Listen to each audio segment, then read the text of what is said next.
Hello, we are talking today with Peter about generosity and greed.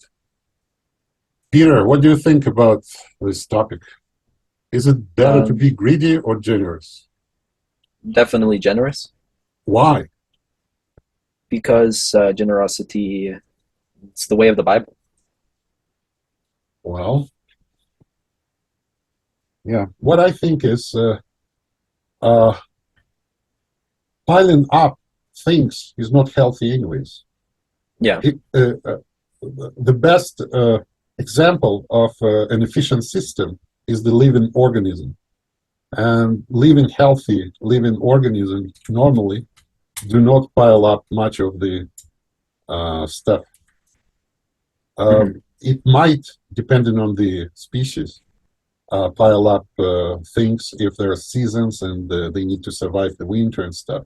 But normally, everything is used as much as needed at the moment when it is needed, but rather than one organ is trying to be greedy and get it all, and that's when the disease is coming, right? Yeah. That's one of the examples. Another thing is when something is piled up, it's a dead load, right? It cannot be used. It is excluded from the exchange, from the system. Imagine if people would pile up their treasures, not in the banks, where the bank can invest it back to the economy, but if they would put it in the bucket and hide it somewhere, then the economy will not have money to exchange, right? Yeah. Yeah. So this philosophical approach, I believe, is quite important. Some say, look, so many generations of humans, why didn't we collect enough wealth to live our lives without working? Like if each generation accumulates some wealth and lives it to the next generation and then to the next, why aren't we all the millionaires? Well, there's an excuse that in some particular countries, the life was not that easy and things were getting wrong and people couldn't accumulate this wealth and so on and so on. But even in the countries where nothing happened in the last 200 years, people don't have that much wealth accumulated anyways. I believe that the accumulation of wealth is a kind of neurotic behavior, and it is not beneficial. Also, what I do believe is that when the wealth is accumulated, it becomes targeted by those that would like to take advantage of this wealth. So maybe I'm wrong. Maybe I'm wrong. No, I agree with you on that stance. It's just whenever people are greedy, they aren't happy with their wealth. They just want to keep wanting more and more. Instead of being happy with what they got, they will always want more. It could be the wealthiest man on the planet and he'll still want more money. So I think that a person who gives away more money than he makes, or puts more money into his work, or puts more money somewhere where it will bring him joy, for example, extending a project or a creative project or extending a hobby, it will bring him more joy than just having that money or getting more of it. Yeah, I had both ways. I don't like myself when I'm saving up. The biggest amount ever, which I saved up, was around $300,000. It's a lot. And we bought our house on Linderlos with this. We bought it with cash. Even though we had businesses that actually got us millions of dollars going through our businesses in the last 30 years, that I never managed to save up more than $300,000. And the only reason I did, because it was before we moved to Canada. So we were saving up just to make it easier to move. I don't like myself in this state of mind, because you're absolutely right. When you start saving up, you are thinking, you are making yourself dependent on the progress of saving up. When you have more, you'd like to get even more, and not getting it makes you unhappy and make you worry. Yeah. But on other end of the extreme is the fear of being broke. And many people suffer from this fear. I believe it's some kind of being taken hostage by and blackmailed by the fact that if you broke, you will die of hunger. If you broke, you will be unhappy. You will be incapable to do anything, because in the modern world, 99% of the things are 99% of the things cost money. You can't do nothing in town or in a big city without money. That's very true, but needing money and wanting more money is two different things. And I think needing money but not having it could also be a good thing in a way, because well, let me rephrase that. No, it's very well said. No, hold on.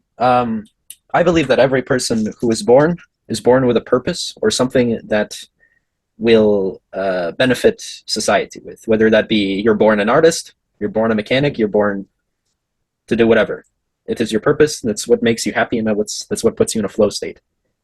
And if that purpose aligns with making money, then you've just won lottery, basically. But if it doesn't, then it's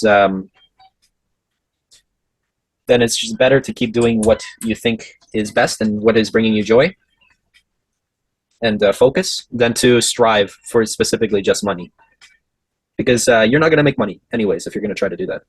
Whenever you try to do that, you can't stick to a thing, or can't stick to one singular thing that is very popular to make money, but it won't work because you're not enjoying it while you're doing it, and you have a purpose just to make money while doing it.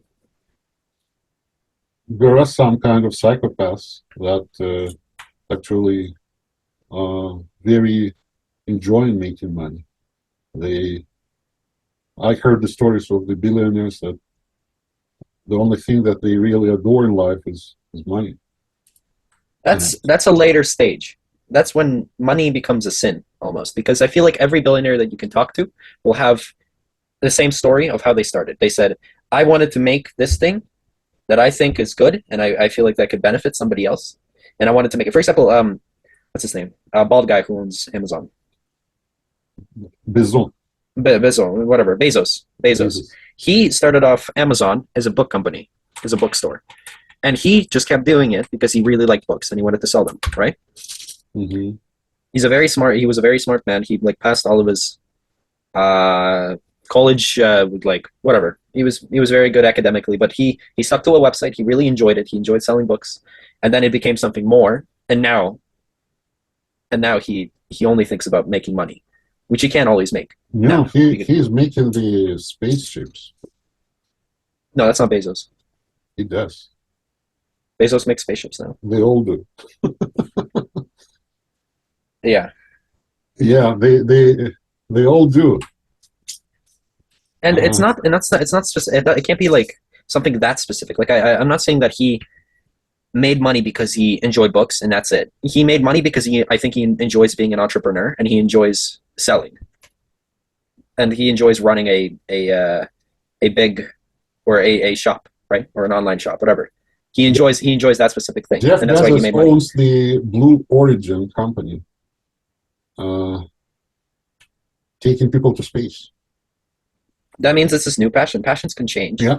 I'm not saying that it's locked in. Whatever brings you that flow state, that focus state where your mind has no thoughts except work, that is your passion. For that time being, it can change, but for that time being, that is your passion. Right. But we need to realize that those well-known stories, they're not typical. The typical story of making a fortune would be very boring. It probably would include some boring stuff, like taking asphalt tenders. Oh, I'm not saying that every work is perfect. For example, I have a passion for entertainment and making videos. For example, I really enjoy doing that. That puts me in a flow state. That doesn't mean that there aren't parts that I absolutely hate doing. Like I hate editing. Editing is probably the worst part of that. But it's the portion of the part that I really enjoy making. That like it's almost like eating a frog before getting dessert. You know what I mean? So I do this hard task now that I really don't want to do, which is like eating a frog, and then I do something hard, and then I do something fun for me, like in that job, which is like recording and making and being creative, right? Yeah, being creative. That's right. I believe that sooner or later the artificial intelligence will be able to do the. Oh, it's already connected. Yeah, but it's not that good right now. That's why I don't like using it. It's good for subtitles though, which is the worst. But after a certain time, it will be quite perfect in this. Yeah, there's like there's multiple layers to like a passion or something like that. Like for example, have you ever spoken to a person that does like a random thing? Like for example, make girders. You know, like it's something like that, completely random, and then you talk to that person about their work, and then they just keep going on and on about like different things about girders, and like, and you would never have thought that something like as basic and kind of like everywhere as a girder, it could have so much complexity, right? Like there's somebody who has. The truth is, I always was very interested in passionate people, not even passionate, with anyone who is interested in something and can share things. I remember myself, your age, taking a trip to visit Uncle Michael in another city where he worked. And I took a train, and in Russia, in Soviet Russia, trains took days and nights to get from one city to another. It took me 2, maybe 3 days. And you share this space with someone who is complete stranger. And I remember that guy who was my neighbor, right? Traveling with me. And I was sitting in front of him and asking him questions about his trade. And I even, until now, I remember some things that he was telling me about the trade, and it was completely random, like some mining and stuff. I always get very interested in anything that can be told in a structured way, and I don't know. How about you? Would you listen to a guy for 3 days how he's doing mining? No, I don't think I would do that. I understand why you would, because it is nice to listen. Like I was talking with Michael about computer chips, or he was making chips for phones, and that is like electronic. Yeah, that was interesting. That was a good conversation. I got a little bit more insight on engineering, and you know that's his passion, and that's why he talks about it. Like he knows a lot about it. Oh right? yes, you get him. You say anything about computer chip, yeah, he will never stop. It's the same if you start talking to me about the space and astrophysics. Yeah. But I know a great deal of this trade as well from him, because every time we met, he would share. Also, because I like physics as well, so, and it's very connected to physics, of course. But it is amazing. It's really amazing how they can do things like that enable us to communicate and do all those things. It's absolutely amazing. Absolutely amazing. It is, yeah.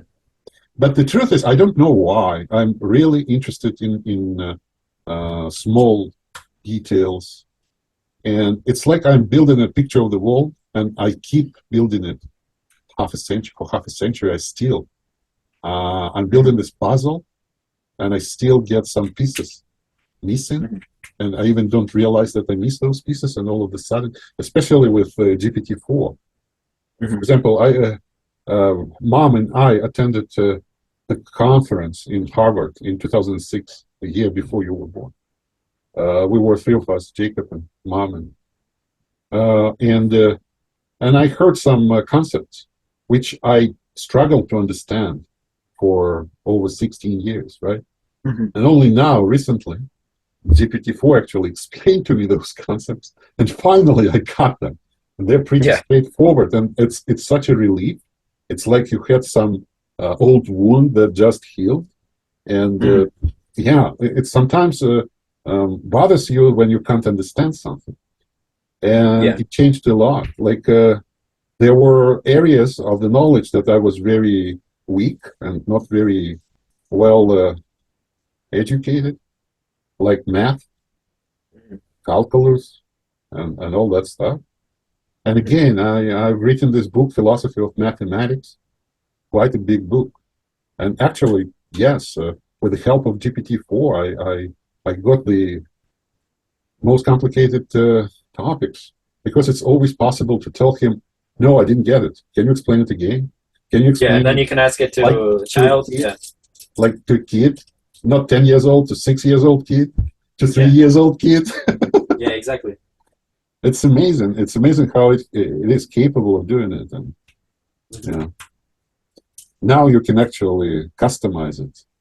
Tell it about yourself, how you would like to be called. To give some instructions, what you prefer, what you do not prefer. And you can create different versions of GPT for different purposes, like writer assistant. And he's not really looking into those requests, not much, but somehow it is working. Yeah, and DALI, or how they call it, DALE, the program that can create the DALI. Yeah, it creates amazing images, but I'm struggling to get it to do very simple things. Like I ask it, put it upright straight, and it makes all different things, but not doing this simple thing to put it upright straight. Yeah. Anyways, about greed and generosity.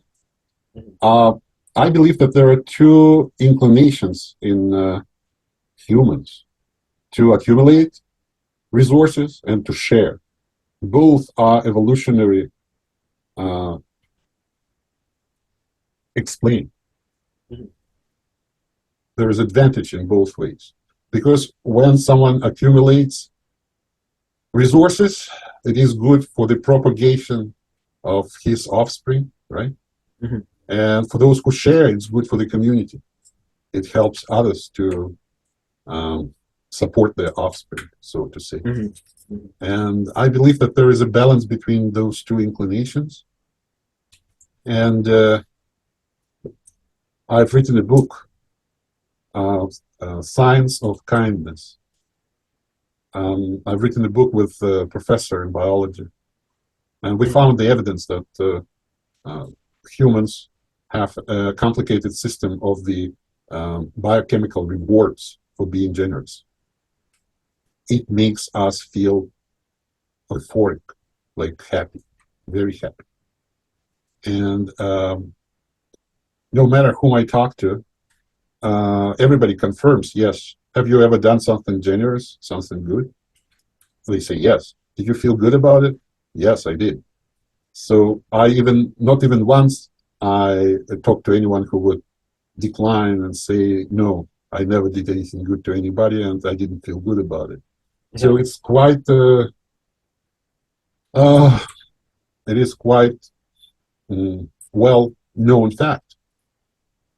But not quite often we use this fact to our advantage in order to explain why we have those inclinations and desires to share and to help and support.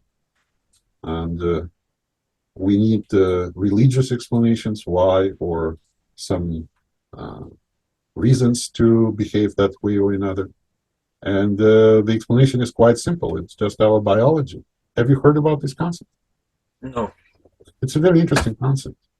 Actually, the neurotransmitters that are getting released are similar to the sense of falling in love. It's oxytocin, the same that creates this feeling of fullness, calm, happiness. When you hug someone, when someone hugs you, that's oxytocin. And that's what you get when you do the acts of random kindness. And yeah. So what we argue in this book, mainly, I argue that we need to teach kids that you need to be good, not because of religion or because of the benefits of the society. It's not something unnatural to you. It is something intrinsic and internal. And you can feel happy if you do this, and actually I've made a list of things, simple things that anyone can do to test yourself and see when you do those things, you feel happiness. So, yeah. I didn't hear much that someone was talking in that perspective about those things. But it's quite a solid explanation, and it's a very solid case for generosity. Also, I would argue that it makes you healthier, and yeah, that's interesting. Yeah, but we know that those who volunteer, especially at the senior years, they live longer. Yeah. The only problem with volunteering that it's too formal. It resembles a lot of jobs. Jobs and employment environment. Like mom was volunteering in this soup kitchen, and she didn't feel it that good as she feels with the horses, for example. With the horses, great, and it's same kind of interaction. I think it causes the oxytocin as well. Like, you know how cat likes when someone pets him? Like, I don't know how about your cat, but some cats, they really need that someone would pat them and pat them and pat them. And apparently they get oxytocin as well from being pet. Oh, and really? We do get the same thing when we are petting the cat. That's why we like doing this. Yeah, it's a biochemical response. That's interesting, yeah.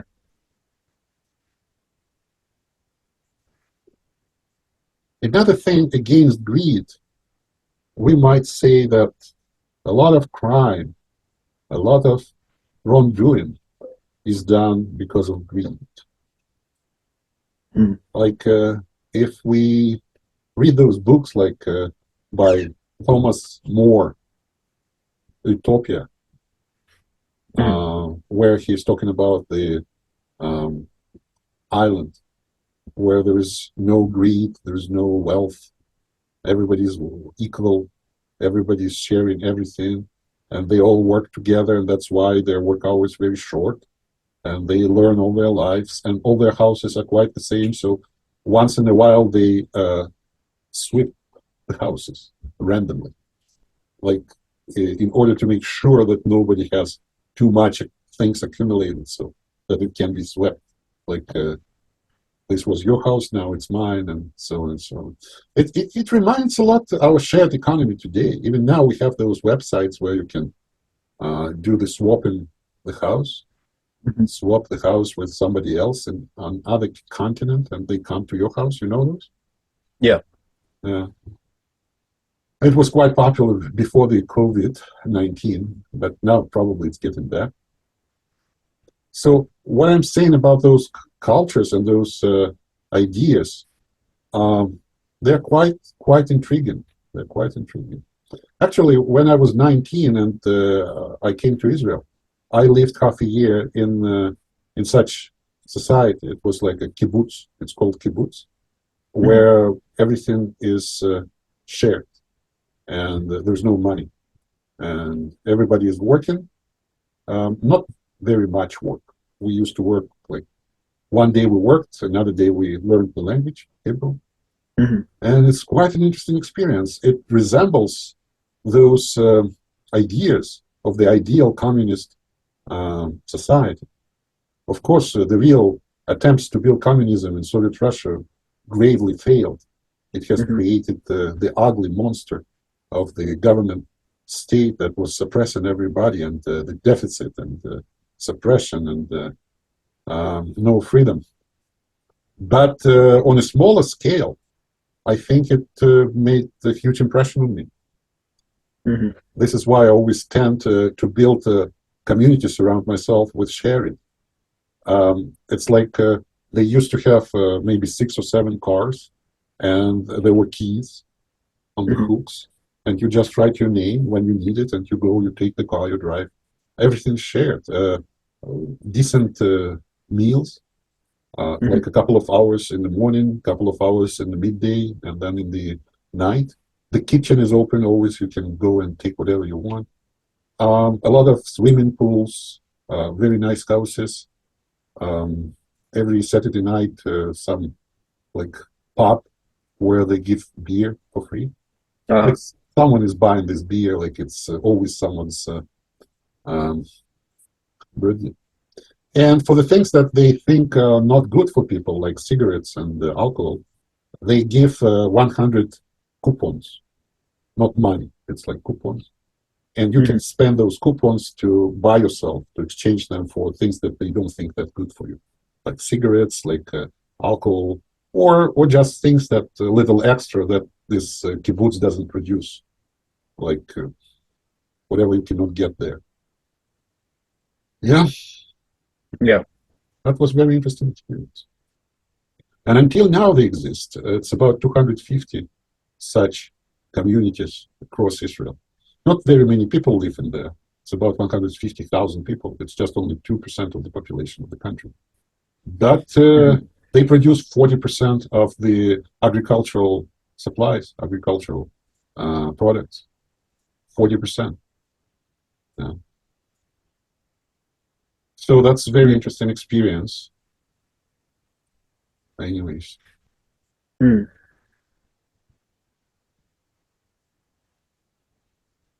The religious aspects are quite pointing to the same direction. If we're talking about Christianity, Christianity is really against collecting wealth.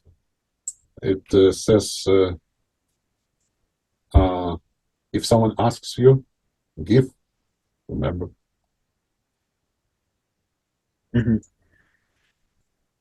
All right, Dad. I got nothing to say to that. I got nothing to say to that, yeah. Yeah, anyway, it was nice talking to you. Yeah. Very nice. Thank you. No problem.